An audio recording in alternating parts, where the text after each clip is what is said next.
You are listening to the Courageously Unconventional podcast. If you want to change your life and start living on your own terms, you're in the right place. I'm your host, Lynn Grogan. I'm a certified life coach, and I want to help you take action toward creating your own unconventional life.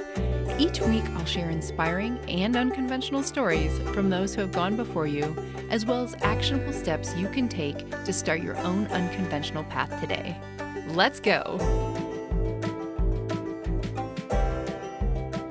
All right, welcome back to the Courageously Unconventional podcast. So today I have a very special guest on the show, and I know they say they are all special, but this one is super special. It is my husband, Josh Jones. Josh, thank you for coming on the podcast. Thank you for having me on the podcast. Can we do Yay. that again? Thanks for having me. So today we are going to talk about your journey to become a published writer. And I'm sure we're going to talk about being nomads and all sorts of fun stuff. But before we get started, I just want to say a special thanks to our friend Brian Watts. He's letting us use his swanky RV to record my side of the interview since we can't do both of these interviews in the same space. So thank you, Brian. Thanks, Brian. Okay, so I have lots of questions for you, Josh. Are you ready? I guess so. I feel like I'm going to learn a lot about you in this process. Hopefully it'll all go well. Okay, so well, first off, I just want to talk about the piece that you got published, since that's what we're talking about today. So tell me a little bit about your piece, about the anthology that you were published in, and that kind of thing.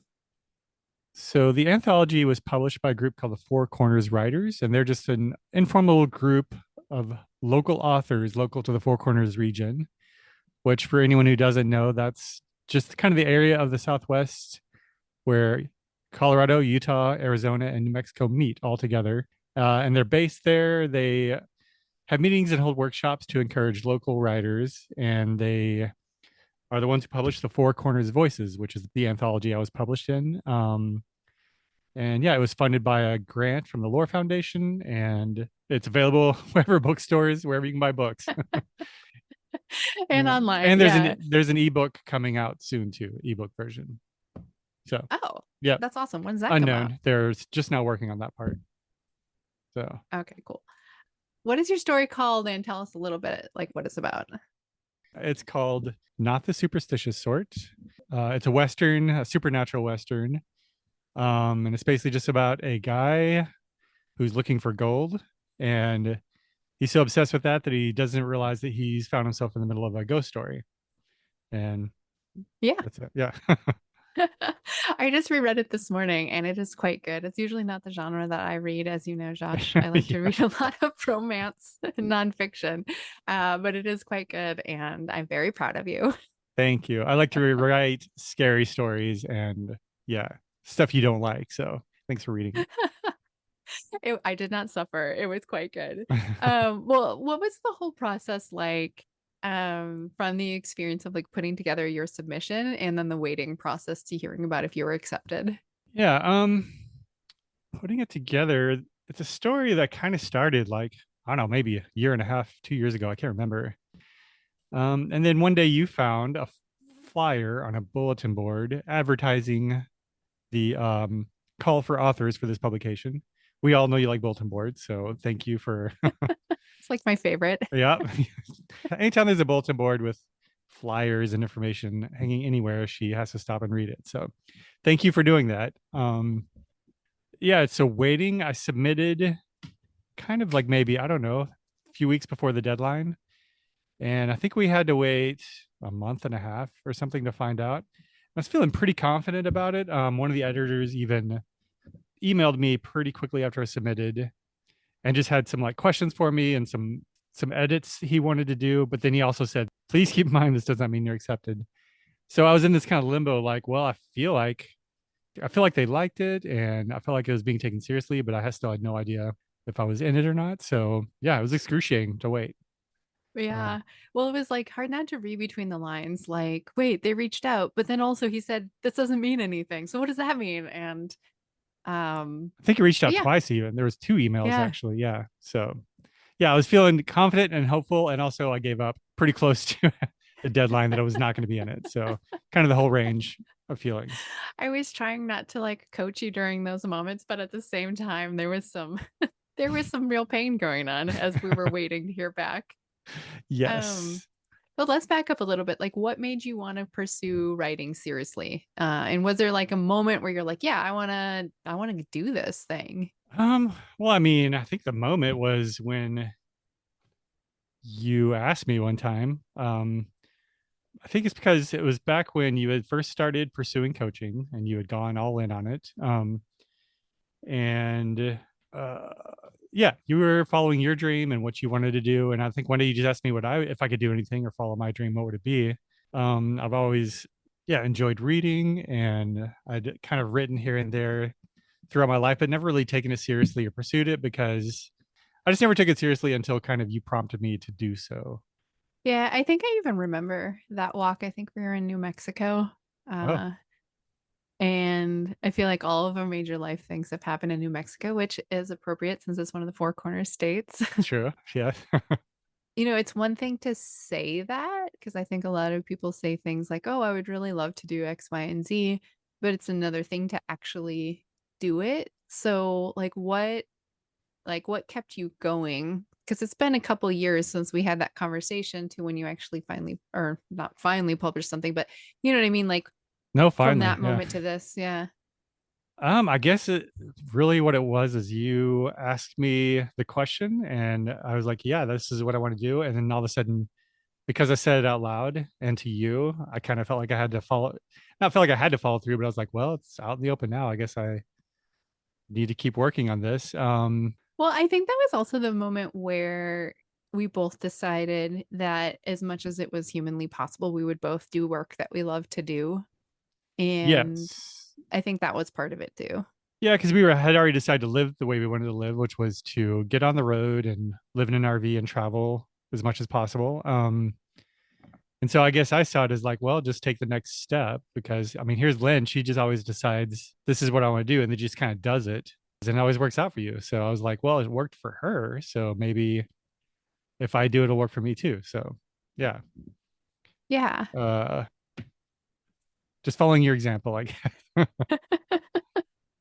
But you actually had to sit down and do the work because I think that's one of the things that, because you and I watch a lot of like booktubers, is that what they're called? Yeah, sure, Um, yeah. yeah, I mean, I think that's one of the biggest things that people talk about is, you can have that dream, but you actually have to put like butt in chair and write words you know, and at some point you had to put your work out there in the world. So what made you finally want to share your work? Because it's, like I found a flyer, but you didn't have to submit to it. Like what prompted? To what you just said, it's always much easier to have a dream to do something than to actually do the thing. So yeah, it was easier before I actually had to follow through with what I said I wanted to do. What made me want to submit? Well, for the longest time, I mean, for years, you hadn't seen anything I'd written for like a couple of years. Kudos to you. Very impressive that you would always be very encouraging and always try to talk about it and try to ask me questions. And I was always very cagey and kept it to myself for a long time. Um, I think, yeah, what made me want to submit this is I finally shared my work with you and also with our friends Heather and David. I shared, I think three different stories I was working on, excerpts from those three, and got you guys' opinions and thoughts on it, and it was all very overwhelmingly positive. Which I think you said something like you were relieved that I was actually pretty good and not That sounds like terrible. such a terrible thing to say, No, but it's I think true. it was. I think I was like, oh, thank God I don't have to like fake that I don't that I like this.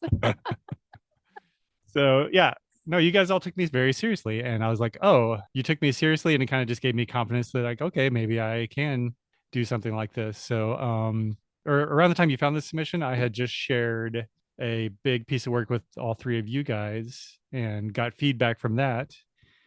And I had this story kind of just sitting there, and I was like, well, I could just submit this and see where that goes. Is this something I could take seriously, or is it still just something I'm just playing with, or whatever? So, yeah, it's because of you guys, you and our friends who encouraged me to do Yeah. so. Yeah.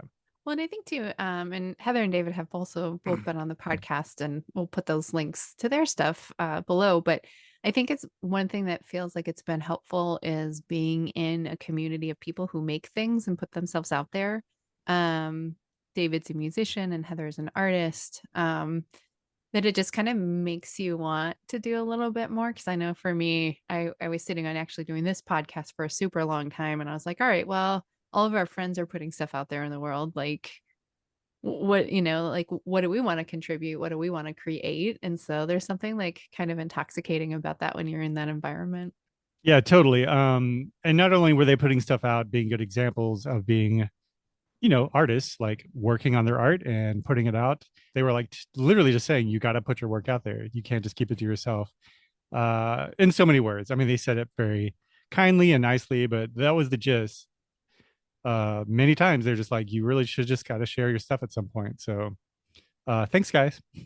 Yeah. Yeah, I think there is something about people being very encouraging as a part of the process. But I also remember like along the way before we met our current friends, there was this like long process where, you know, um, kind of where you were creating an identity around being a writer. Like when people would ask, inevitably we meet a lot of people on the road and they ask, "Oh, what do you do?" I know for myself, the process of telling people that I was a life coach, it took a while before it just rattled off my tongue and I didn't like I don't know. It was weird for a while, like because I was like, what do they think about that? What do they think a life coach does? And what was it like for you to start telling people that you were a writer and kind of embracing that new identity? I'm still struggling with that. I still have a hard time admitting it to people. It's easier now that I've been published because I can actually point to something and say, yeah, I'm a writer, and here's something that I was published in. Yeah, no, it's very hard. You've seen me do it where people ask me what I do and I just kind of flub it, or like, I guess it's imposter syndrome, maybe, which I still Yeah. deal with all the time. I'm dealing with right now on this podcast, like, like pretending to talk about myself like I'm an actually writer, but I am. So, It's yeah, like this disjoint between, wait, I did do a thing. There is evidence out there. yeah, But also, who am I to say this? Like, who am I to exactly. say that I am? Yeah. Yeah. Yeah. I think that's a big part of it. And it's so funny because I can't, I'm thinking about all the times where when people ask us collectively or they ask me and you're not around, I'm like, "Oh, of course he's a writer." I was like, wow, that is so easy for me to say. And Uh-huh. I know that like, and in the flip side, you've told people I was a life coach for a long time back in early days, and I would just be like, oh, like Yeah, I mean, there's this whole it's thing where hard it's to like, do. yeah, where you have to be like, oh, I can't really say I'm doing something unless I'm recognized as successful at it. But I don't think that part is true, even though it Yeah, kind of seems like it, because that's kind of one of the first questions people ask, right? Is like, oh, where have I seen your work anywhere? Where do you publish things? true. Yeah. And now I have something to point to. And now there's this whole thing like I've gotten one piece published and it's almost like the pressure is increased. Not really pressure, but just like I can't just rest on that. Now I have to really produce more stuff. So, yeah. Where is that pressure coming from, though? Oh, who knows? Inside, I don't know. The same place It's pressure. almost like it transfers, right? Because it's like when you haven't published anything, it's like, oh, I should put something out there. And then the second piece, I can only imagine that it keeps going. No matter what we do or succeed at, we're always gonna be like, I got to do, or yeah, I need to do more, or something like that. I don't know. Yeah. I think it's so human. Yeah. Um, yeah. Well, what would you say is the best part about sharing your work with people, and what's the worst part or the most challenging part? Oh, the best part. Well, I mean, the best part is if someone actually reads the story and they actually enjoy it, And I think that's one reason I wanted to be a writer because I just really love the feeling that I have reading. Like if I read a book I really like, I love being immersed in that world and experiencing this totally imaginary thing, but it means a lot to me. And I just wanted someone to make someone else feel that, I guess, to read something that I wrote and like, they feel something, whatever that something is, whether it's good or bad or anything like that. So, yeah. So the best part is just them having read it and actually they just enjoyed it. They got something out of it. So, um, what's the worst part about sharing my work with people? Nothing really right now. I kind of like it. I can tell you, I have not given the best feedback at times. Oh, for on my writing or Yeah, yeah, like but I for don't know if that's not your fault. I don't think. I think that does was it more of not? us. I think it was more of us miscommunicating in the moment. Could Yeah, be. yeah. How would you say living on the road in an RV has influenced your writing? Oh, that's easy. Most of the things I have written or am working on now is set in kind of like a southwestern setting. I mean, just it started in the years we spent in New Mexico. Like I was just very, all this was very new to me. I'm just like a small town kid from Arkansas. So being out in a different environment, completely different than where I'm from. And, we both love nature. We love hiking and being outdoors and camping and all that stuff. So I just found this new environment inspiring. And a lot of the hikes we go on is where I've gotten a lot of my ideas from. And yeah, just the landscape and everything about it has been inspiring. I'm just wondering, as I'm hearing all this wind, I was like, will the wind play a prominent part in any future writing? Oh yeah, it already has. Yeah, yeah. Wind will be a thing that happens in something I've written. Yeah, Amazing. yeah. Yeah. Because we live with it all Um, the time. Yeah, it's a I very know we're normal. living with it right now. Yeah, very normal out here in the desert. Now that you have been published, what is next? I feel almost bad asking this since you just said there's a lot of pressure, but like what do you let me ask this a different way.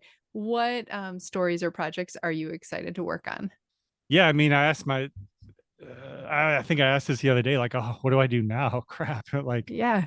and I've got like a story right now, another short story right now that I'm almost finished with that you'll be reading soon. A horror story. I'm sorry to you. A Put my horse. big girl pants on. Yeah, hide your eyes. I think I've told you about it. It's based on you and I have spent a lot of time, and this also goes back to how being on the road is influenced. We spend a lot of times taking showers in RV park and campground bathrooms that are often very gross. All levels of like gross. There's some nice ones out there, but often not. And so this is a horror story set in a campground bathroom shower house. So I have that. I have a novella that you've read that I'm considering could be a novel. So I'm working on that. But yeah, what's next is just write it, like just more work, the daily grind of it. Getting words on paper every single day or on the screen or whatever. And it's not romantic at all to say that, but yeah, just Yeah. just keep working on it. Yeah. And I will submit to more publications or anthologies or whatever that I find. And yeah, hope that this just first one wasn't just a fluke. Maybe I'll get published again. You're definitely going to get published again. Well, what do you think is going to happen? Like, how do you think your writing will change and evolve over time? What do you mean by write? Like my writing, like the Yeah, style I or the mean, topic or?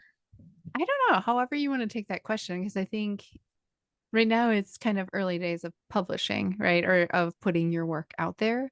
But do you have an idea of how you think your writing's going to evolve in the future? Do you think it would be like a lot of novels or I think especially in your genre, there's lots of like trilogies or like multiple books in one world. Do you have a sense of that? Yeah, no, you're right. Like in the genres that I'm interested in and work on, book series are very common. But honestly, I just don't really know. Generally, when I don't know if you know the whole thing between like gardeners and hold on, what's it called? Oh, Architects? yep. There's two different types of writers, roughly speaking, architects and gardeners. Architects plan it all out and then, have these detailed outlines and just write based on that. Gardeners just kind of like start writing and the writing just kind of takes shape as you go. And I'm way more a gardener than an architect.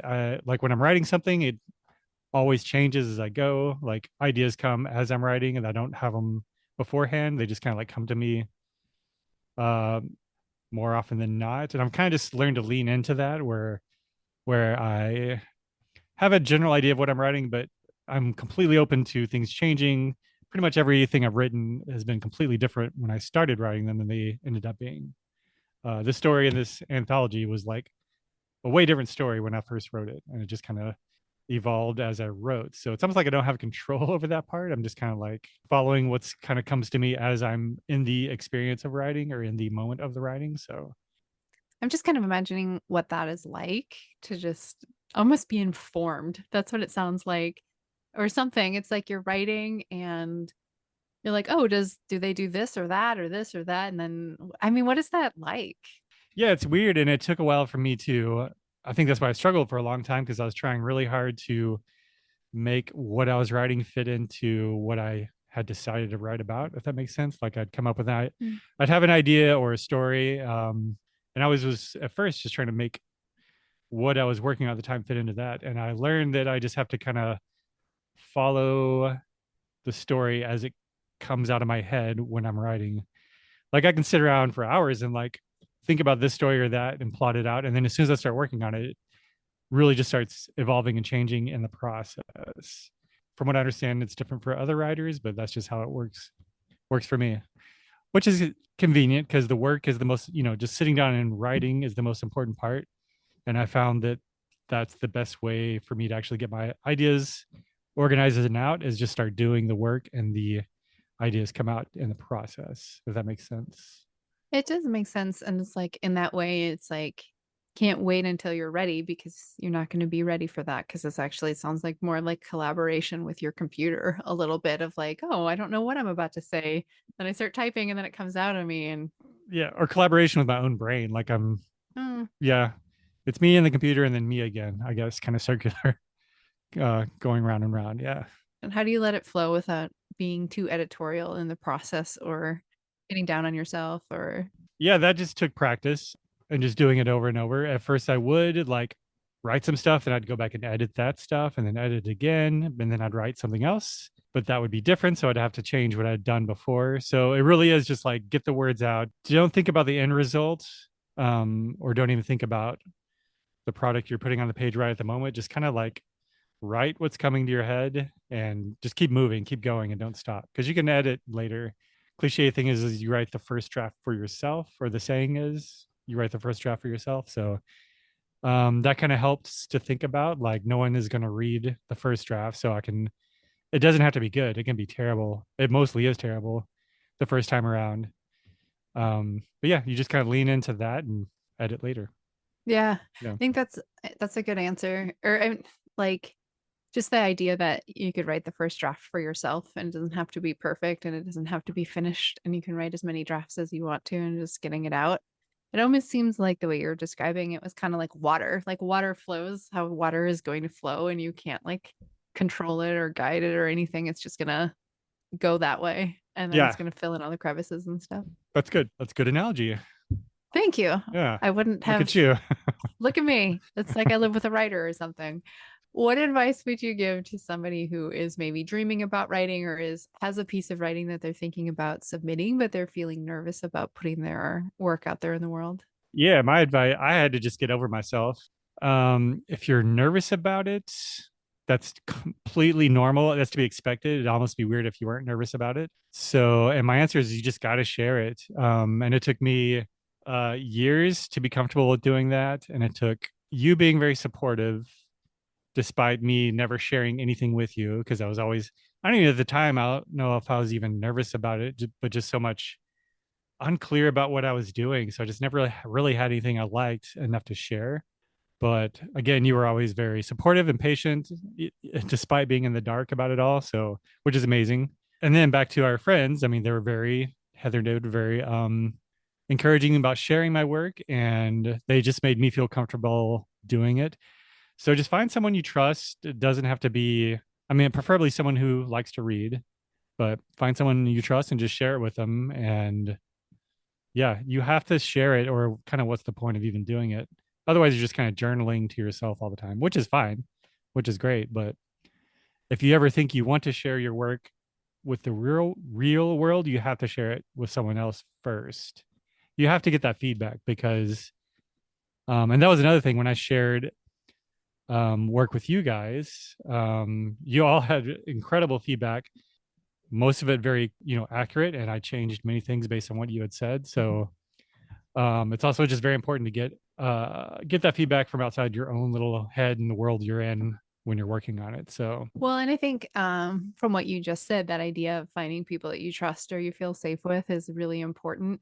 I think it's also too is people who are out there like doing it too, because I think when you I've been in a position where you've gotten feedback or you've put something out there and you've been super duper scared, then it's like, oh, I know what this feels like. And I know what it might feel like to be you. And I'm imagining, I don't want to speak for Heather and David, but I think they were probably also imagining that for you. Like they've had their own experience with that too. And so it's just like, okay, well, here is a human being who is sharing his writing for the first time.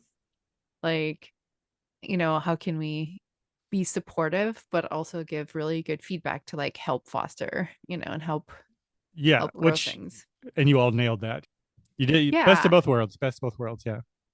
Well, I think what's been cool for me is that like you mentioned, it had been many years. And I just like, it's cool for me to get to know this side of you because I don't know like writer Josh, like what comes out of your brain and until now. And so I think that's kind of cool that like, what are we like 10 years into our relationship, marriage, whatever. And it's like suddenly there's this new part of your partner that you just didn't know about before. And so I think that's what's cool for me is that like there's like these inner worlds that you have that I had never like heard or read before. So I think that's the part that I'm really looking forward to as we go along is that like, oh, there's going to be all of these fictional worlds that get to come out Yeah. and that came out of your brain.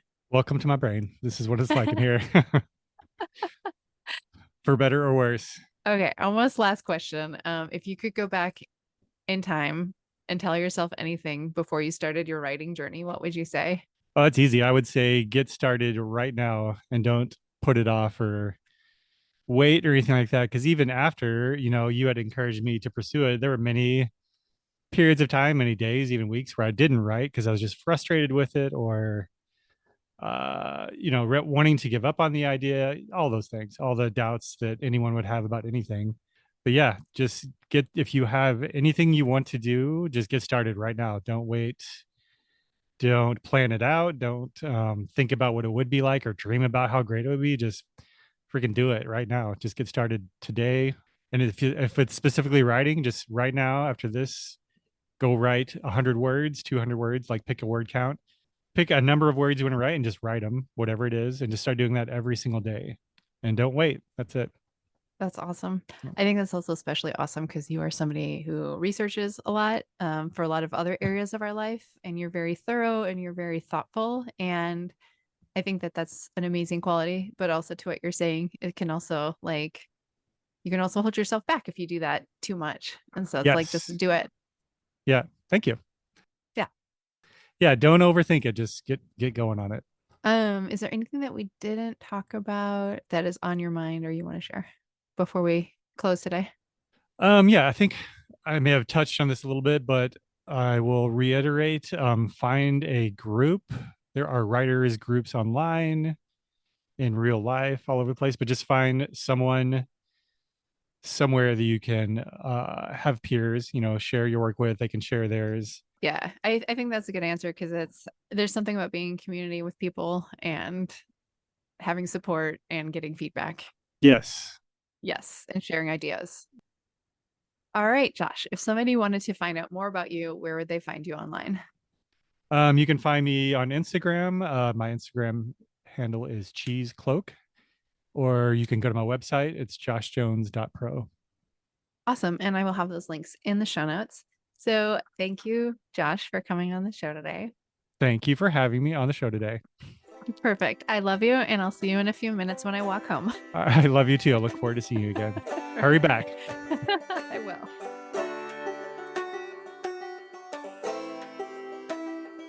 Hey, friend. Thank you for listening to today's conversation. If you're considering a major career or lifestyle change and you want to talk to someone about this, I'm here for you. You can learn how to work with me one-on-one on my website, which is lynngrogan.com, and I also have details in the show notes. See you next time.